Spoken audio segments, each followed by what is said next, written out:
So this is great because if I make 3 or 4 reels, but I don't want them all to go out at the same time, I will post one and save the other few as drafts, and then I'll go in subsequent days and post them. Hi, welcome back. My name is Andrea. Well, a few months ago, I made this video, The Ultimate Guide to Facebook Reels, and I got a really great question on it today. How do you save draft reels and then find them later? I love a question that prompts a really useful how-to video, so let me show you how to do that. I use this feature all of the time because that's the only way that I can schedule my reels at the moment. Facebook has just made a change as of June 2nd where you can schedule reels on your desktop through the Creator Studio. However, not everybody has access to that yet, myself included. So at the moment, the only way I can schedule my reels is by saving them as a draft and then posting them later. So I'm going to record my phone right now and show you how I do this. I'm on my Facebook business page right now and I want to make a reel. So let's say that I wanted to use this piece of video right here.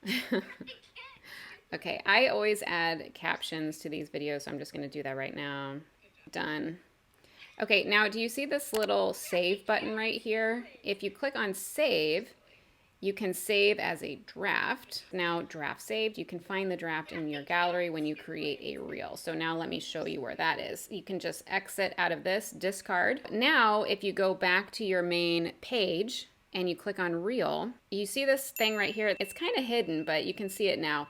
Drafts. I have 2 things in here saved as drafts. Just keep in mind that they will only stay in here for 60 days. So if I wanted to, I could just take this one right here and go ahead and add my description and post that to Facebook. Thank you so much for the question. If you have any other questions, leave them in the comments below. As always, I hope that you have an amazing day and I will see you in the next video.